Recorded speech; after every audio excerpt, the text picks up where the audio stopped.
കേരള സർവകലാശാലയിൽ ഉത്തരക്കടലാസുകൾ നഷ്ടപ്പെട്ടതിനെ അധ്യാപകനെ സസ്പെൻഡ് ചെയ്യും. അന്വേഷണ വിധേയമായി സസ്പെൻഡ് ചെയ്യാൻ വിസി നിർദ്ദേശം നൽകി കഴിഞ്ഞു. തിരുവനന്തപുരം ഇൻസ്റ്റിറ്റ്യൂട്ട് ഓഫ് കോർപ്പറേറ്റീവ് മാനേജ്മെന്റിലെ അധ്യാപകനെതിരെയാണ് നടപടി. അധ്യാപകനോട് വെള്ളിയാഴ്ച ഹാജരാകാനും ആവശ്യപ്പെട്ടിട്ടുണ്ട്.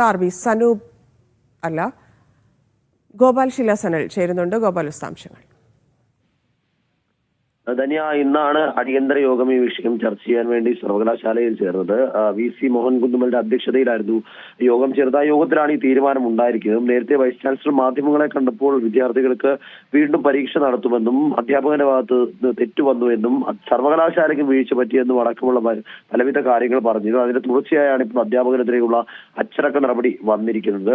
ഇദ്ദേഹത്തെ, അതായത് തിരുവനന്തപുരം കേരള സർവകലാശാലയിൽ അഫിലിയേറ്റ് ചെയ്തിട്ടുള്ള തിരുവനന്തപുരത്തെ ഇൻസ്റ്റിറ്റ്യൂട്ട് ഓഫ് കോർപ്പറേറ്റീവ് മാനേജ്മെന്റിലെ അധ്യാപകനെ അന്വേഷണ വിധേയമായി സസ്പെൻഡ് ചെയ്യാനാണ് ഇപ്പോൾ സർവകലാശാല തീരുമാനിച്ചിരിക്കുന്നത്. ഇത് സംബന്ധിച്ച് VC മോഹൻ കുന്നുമ്മൽ ബന്ധപ്പെട്ട ഉദ്യോഗസ്ഥർക്ക് നിർദ്ദേശം നൽകിയിട്ടുണ്ട്. കൂടുതൽ അന്വേഷണത്തിന്റെ ഭാഗമായി അധ്യാപകനോട് ഏപ്രിൽ 4-ാം തീയതി, അതായത് വരുന്ന വെള്ളിയാഴ്ച സർവകലാശാലയിൽ നേരിട്ട് ഹാജരാകാൻ അറിയിച്ചിട്ടുണ്ട്. അദ്ദേഹം നേരത്തെ രേഖാമൂലം ഒരു വിശദീകരണം നൽകിയിരുന്നെങ്കിലും അത് തൃപ്തികരമല്ല എന്നും അദ്ദേഹത്തിന്റെ ഭാഗത്തുനിന്ന് വീഴ്ചയുണ്ടായി എന്നുമായിരുന്നു സർവകലാശാല വിലയിരുത്തിയിരുന്നത്. ഇപ്പോൾ നേരിട്ട് വിശദീകരണം വാങ്ങി നടപടി വിഷയങ്ങൾ സംബന്ധിച്ച് നേരിട്ട് അറിയിക്കുന്നതിന് വേണ്ടിയാണ് ഇദ്ദേഹത്തെ 4-ാം തീയതി വിളിച്ചു വരുന്നത്.